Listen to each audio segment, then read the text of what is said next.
There we go. Oh, look at this. So here we are. We're out here with my dad, Gary. He's the co-founder of me and quite possibly the co-founder of mountain biking. Oh, something like that. Yeah. When I was a kid, when I was like 12, 13, 14, we'd have twice a year a cyclocross race, you know, over in Berkeley, something like that. And you go to that and check it out. I rode it a couple of times.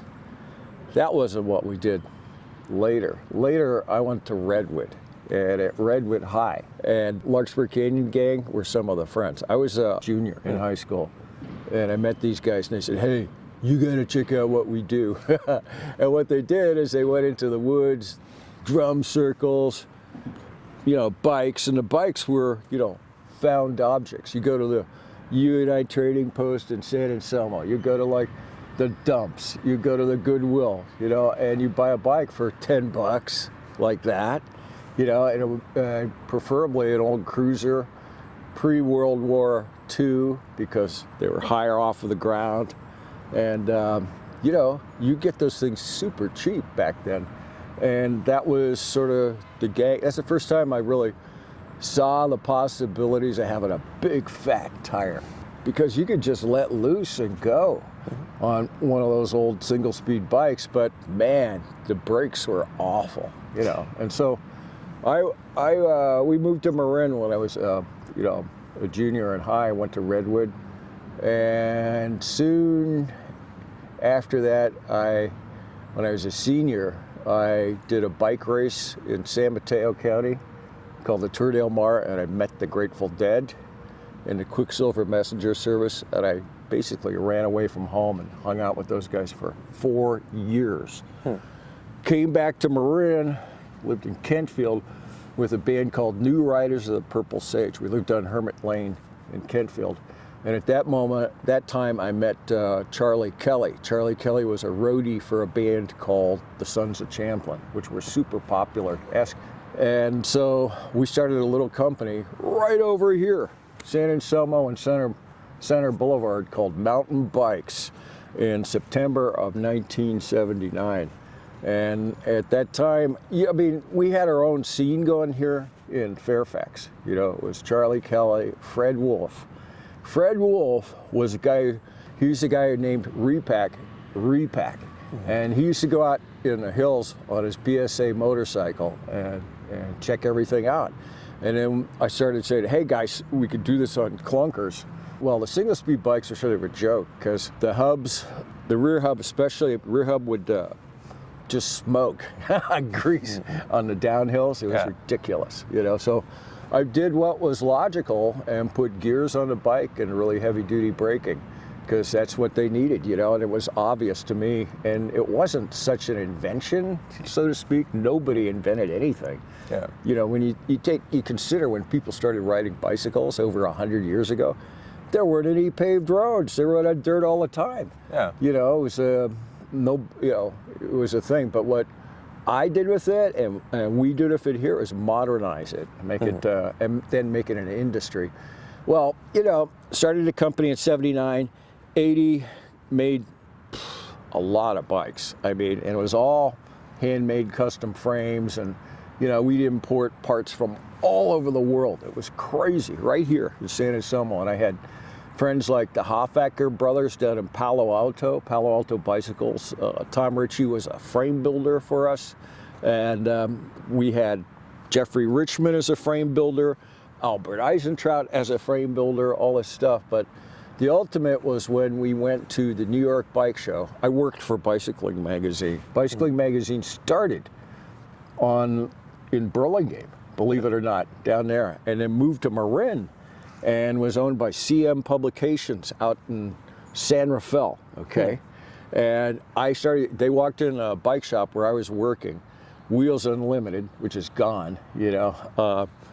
I was the only employee. I loved it, you know. I could just run the whole place myself.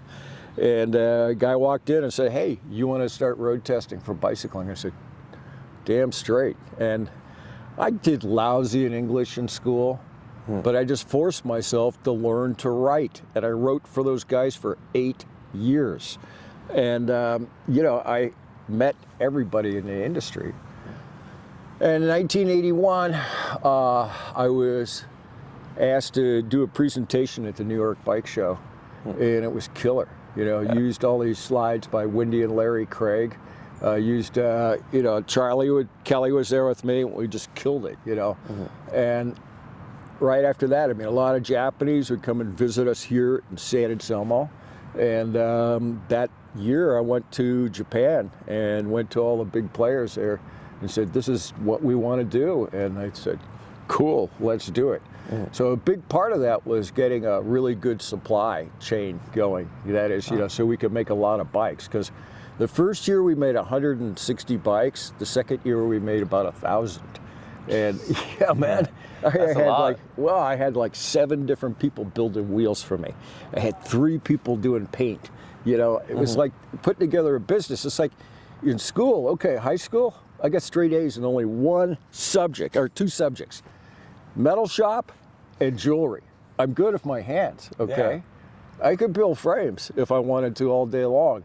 But the thing is, I wanted to build a company. Yeah. And I wanted to make a whole thing happen, you know? And so part of the whole thing was publicity. And my mother, believe it or not, my mom, your grandma, Saloma Fisher, taught me publicity. And where'd she learn it? Hollywood, you know? And her father, Fred Applegate, was big in Hollywood in that he was really big in the whole publicity side and a thing called the script supervisor. He invented the job.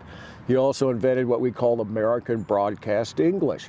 So we speak in this very dry but understandable way that anyone in the United States can understand, you know, and it came from our roots. It's crazy, you know, and those guys would lecture me, my mother, oh, Gary, you're doing their job for them. That was that I'd be producing content, like you're producing content right here, you know, for the media. And because they want it all the time, man. We got so many outlets now that there's a bigger demand for media. Everyone wants a story. They all want a story. Will they pay for it? That's the big question. And how? Everything's been turned upside down, round and round. Yeah. But, you know, this stuff, hey, will it go viral, kids? You don't know. It depends on the edit, right? Yeah. Can you tell us a little bit about Larkspur Canyon Gang?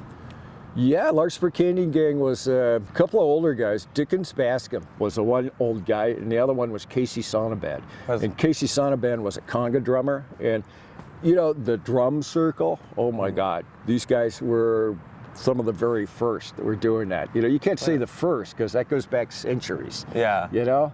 But they were doing it in Marin. And so it was this whole scene to go out in the woods and do this. And then bikes was Kim Kraft was really big into it. And Todd Beeson lived real close to me out in Belvedere. And oh God, the other guy that was really fast. There was one guy that was fast. And those guys, they came to the repack when we finally had it. They did their own race. They did a race from the top of Mount Tam into Larkspur Canyon, anywhere you want to go. So, you know, the repack was a described course. Exactly. You know, here's the start, here's the finish. This is your time and everything. This was like, hey, did anybody beat me? You don't even know. I mean, there's somebody down in the canyon, you know. But that's typically Marin, let's say. You know, loose, free form, no structure whatsoever. Tell me about the rivalry between you guys and Mill Valley. Yeah, we guys, now we're talking like 1975 through 80, okay? Rivalry between us guys. That's everybody out in Fairfax, San Anselmo. This side of the mountain and Mill Valley. The Mill Valley guys were into like single speed, Morrow coaster brake, old original parts, Schwinn parts, through and through. You know, pure old school bike. Yeah. Our bikes were ugly mongrels. They had motorcycle parts on it, BMX parts on it, things like a banana seat. Anyway, you know, all sorts of crazy stuff, and gears and brakes, you know, and that was it. I mean, coaster brakes didn't cut it.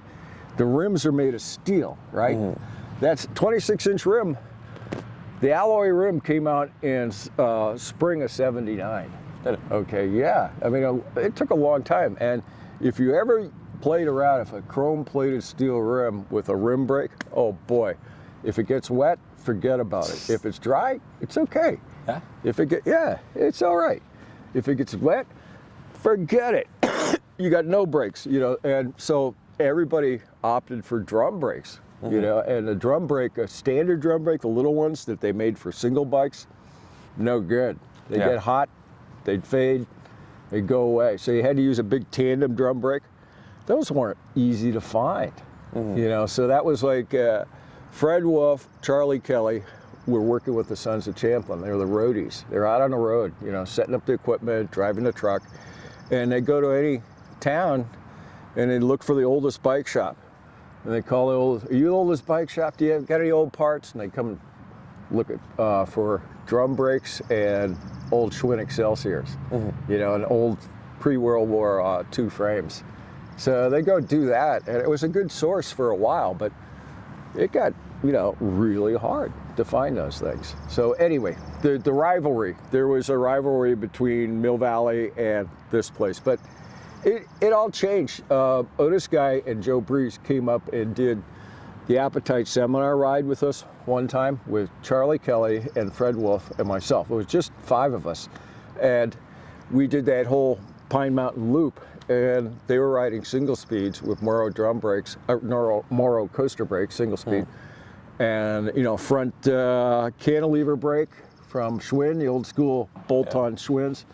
And we totally dropped them on the climbs because it's a big, long climb out of you know, Kent Lake and everything. And like, we had gears, they didn't. You know, they were pushing their bikes and we were pedaling up the hill.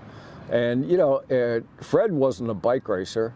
Charlie only raced one bike race in his whole life. You know, they were bike racers. They were stronger than shit guys. Yeah. They were strong. And I was a Cat 1 at the time. We left them way behind. So 2 weeks later, they had the setup. They were able to get that stuff easily. Yeah, they did the Mongrel with the, you know, Union drum brakes, you know, off of a Schwinn tandem, Schwinn twin tandem, Union drum brakes, motorcycle brake levers.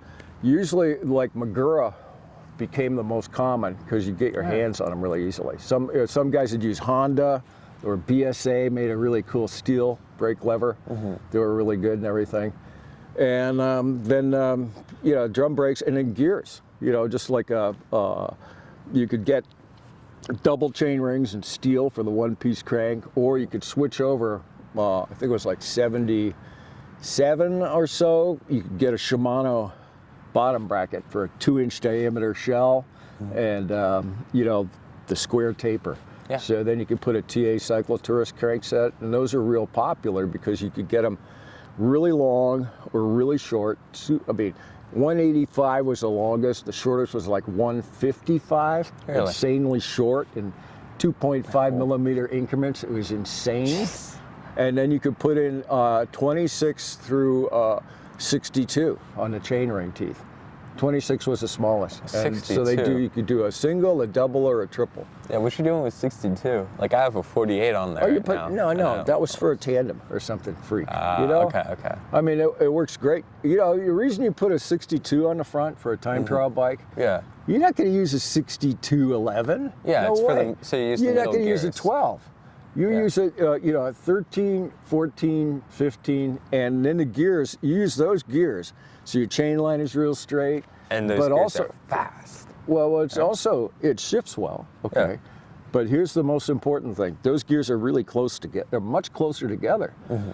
When you get down to the difference between a 10 and an 11 is huge. Yeah. You know, the difference between a 14 and a 15, almost, you know, much less. You know, and that's the thing when you're like going really hard, you know, especially on the flats, it's like, man, it's really nice to have those little increments, you know. Yeah, right. Mountain bike, you know, you want a big jump.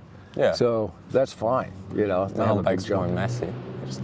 Yeah, that too, you know. But anyway, it's, yeah, whatever. You know, that was just, equipment stuff was crazy back then because it was all found stuff. There was nobody in the industry making equipment specifically for a mountain bike at all, you know. So it was all found objects that you could make work and modify and do it with. But people were, we were doing serious rides, back in mid to late 70s up here up in the northern area. And it was largely, the big organizer was Fred Wolf. And the guys in Mill Valley, they talked a lot, but man, they weren't organized. They didn't have the rides, and Fred put on a lot of rides. And I was one of the attendees, when I wasn't off doing a bike race. And Charlie would be an attendee because he was really, he'd work with Fred. And because of that, he'd be back home when Fred was home, and so they'd put on rides like, let's go do Mount Vision. Let's go do, all kinds of crazy places. We go in his pickup truck or something like that and go out there and do a big ride. And it was great, and that expanded out. Like we did, up in the Sierras, where they still go. What is it called? What's the one up in, it's not Whiskey Town. We did, I did Whiskey Town early, did the first one of those with Jackie Phelan. She came along. She was incredible. Like, what a bike rider. Holy Toledo. But anyway, go ahead. You got questions. Okay. Tell me a little bit about your road career. I was a road racer. I started in 1962. I was 12 years old. I went to 30 races the first year, and I went away, I was a junior, and I was a top junior around here. And then I met the Grateful Dead. I hung out with those guys. Then I came back and got to be first category and won, and easily, because I'd grown quite a bit and I was fast, So I was first category for about 10 years. And the thing was, it's like road racing, it's important to be on a really good team because it's really a team effort when you get down to it. Yeah. And the other is you need to be the leader of the team, to win the race a lot of the time. And I wasn't that, and I rode a lot with Bob Lamont and his son Greg Lamont. And man, when I rode with that guy, that made me realize, I'm not good enough. Greg Lamont was a legend, right? Oh, he was good, and we rode together quite a bit, and I was really good. I was really fast at everything, but he was even better. And it was the opportunity to do a business was what I wanted to do. I wanted to do the mountain bike business. So I named this business Mountain Bikes. I pushed it along, and I'm still in it. I'm still doing it and everything. Yeah. On the road, bike side, I got later when I was older, like in my 40s, I started riding quite a bit again. It was like I was working for Trek and I was getting all kinds of gobs of time off. So I rode a lot and rode the Davis Double Century again. I was first finisher there. When I was like 49. I did the Death Ride too and finished first finisher there. First place. First place, yeah. When I was 49 years old. Really? Yeah, it was crazy. Against all those little young guys, right? Yeah, but I think I played it. Where I won the thing is on descents and the flats. Always in the flats. I'm really fast descender. yeah, that's what I've heard. Yeah, and then like the flats. You get.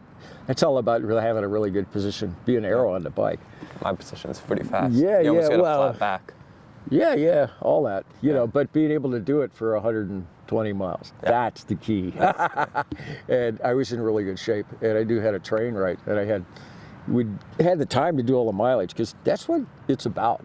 Really doing that. But the thing is that, man, it's hard to make money as an athlete. Yeah. And, you get into the top thing. I mean, cycling, it doesn't pay as well as some other sports. Get into baseball. That's the best. Yeah, really. If you want money.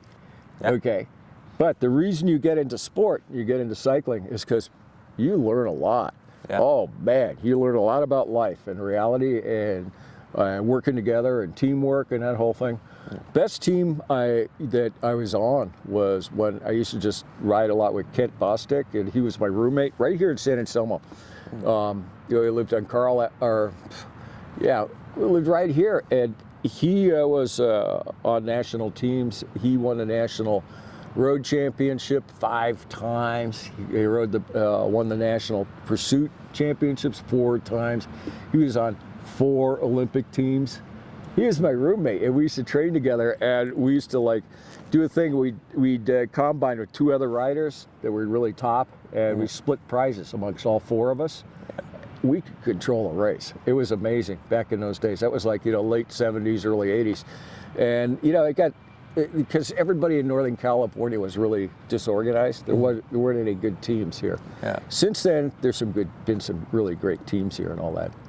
But it's a really great feeling to be working together on a big team, and then everything works, and you can control the field and do the thing, and that's what road racing's about. Mountain bike is more about it's your own individual effort. Yeah. Absolutely, and it's I was on that the NORMA board of trustees for almost 20 years, and I gotta say, we didn't get I don't think I got a whole lot done during that particular tenure. Nah, it was sort of it's a mess. I mean, all those national organizations are just a big group of fiefdoms, and all the fiefdoms are all the individual race promoters and everything. So it's a mess. I mean, road racing in the United States has a huge problem right now in that it is extremely expensive to shut down roads. Yeah. And the police and everything want a lot of money to shut down all the roads and everything. So consequently, there are very few road races now. It's tough. Yeah, it's crazy. Yeah. That's why you got good gravel races, because that's much easier. And they're great. So that's totally taken the place. Oh, yeah. So. So what jobs did you hold in the 70s? In the 70s? Yeah. What did I do? Well, early on, I worked for the dead, worked for the airplane, Jefferson Airplane. Worked, did light shows. Oh my God, that was huge. That was, in the earlys.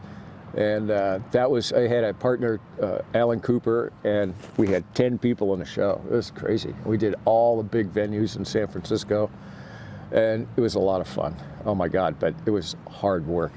And then I worked in bike shops. I could work at any bike shop I wanted to in Marin.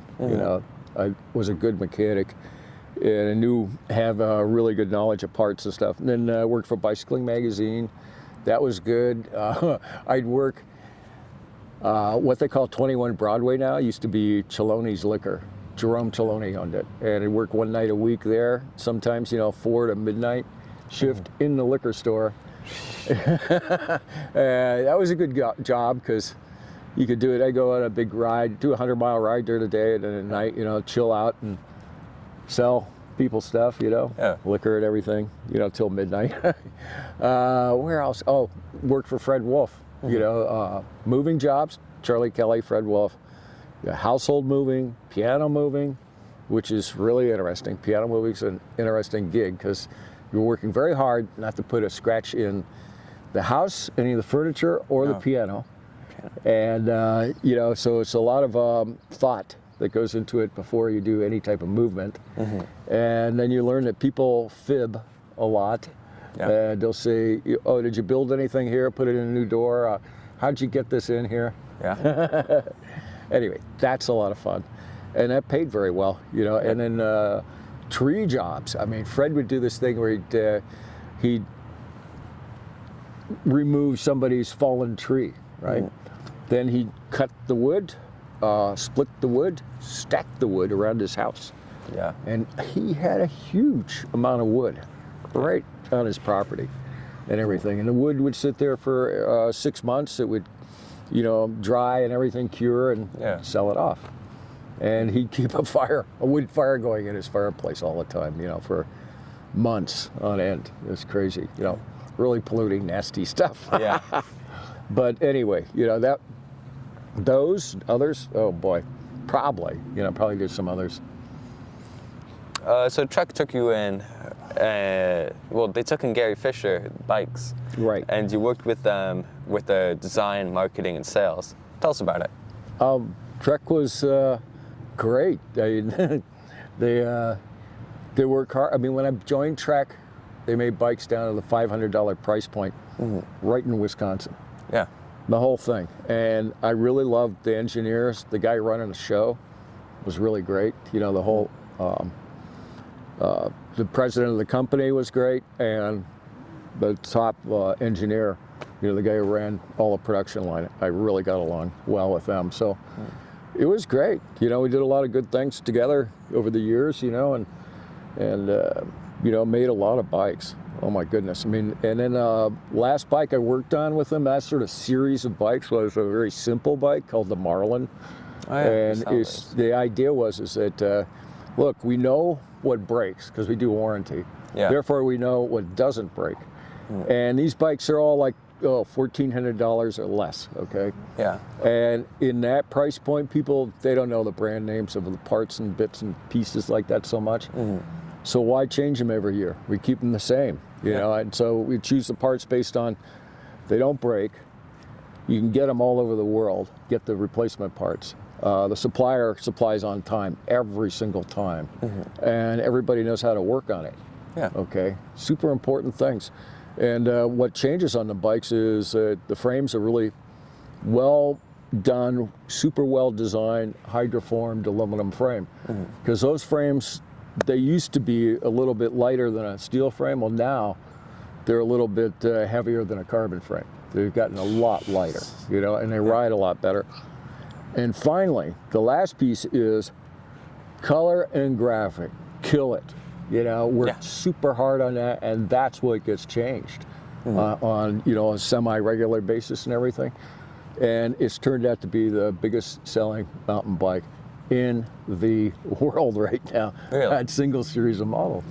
It's an idea of what you do, the formula behind this product.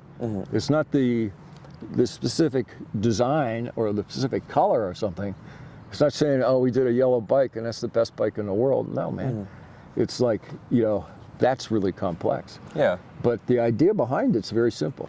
It's, and we learned this a long time ago. You take a bunch of bikes, you line them up, about 10 feet apart from each other, and you put them in a place where it's not just bike people, it's all kinds of people, and they're walking past, and they're walking past them. That's it. That's the bike right there. Yeah. I mean, it's real simple.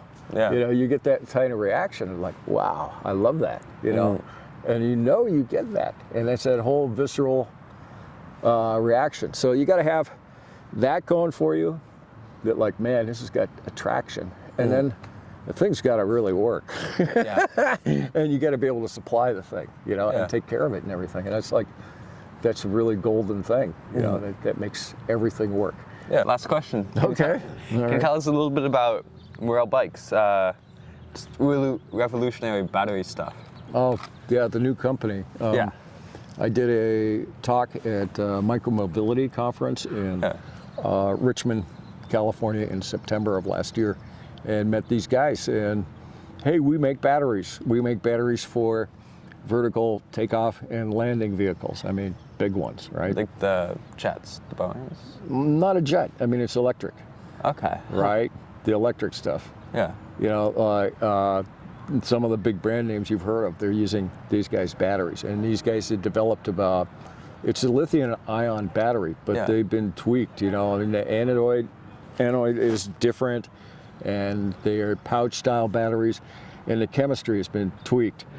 And they get, twice the power. They're about half the weight. And here's the big thing. It's like full recharge in a half hour. In 5 minutes, you can get a 50% recharge. So blows everyone's mind. Well, the 5 minute thing is really cool because, I mean, it's like, man, I'm out of charge. Oh, what am I going to do? And right now, it's like you got to wait at least a half an hour or so before you get any significant charge, so you can go home. Yeah. It's like 5 minutes, man, and you're cool. That's pretty much it, I mean, it's crazy. It's good. It's like, so anyway, it's real exciting because these guys want to make complete bikes and do a subscription model and everything. And, so I'm sort of like stuck back in the deep end of the pool again. It's great. Yeah. So another challenge, another new thing, I mean, I'm old, but man, I'm not done. And there's stuff to do, and it's not like, these batteries are revolutionary, but as far as like making a huge change in the world, it's another little thing. Yeah. Another little increment, but it's called being in the game again, and being on the edge and discovering and everything. And I mean, that's the thing. I mean, it's true joy to me, and I think a lot of people to everyone, to learn something every single day. Yeah. Because there's so much discovery in this world right now, and so much, and the bike world is just a small part of everything, but it's a big part for a lot of people in that in the end of the day, we make people happy. Yeah. A lot of happiness. And one thing this world needs more of, big time, is more happiness. Because, man, we can go down some dark alleys around here.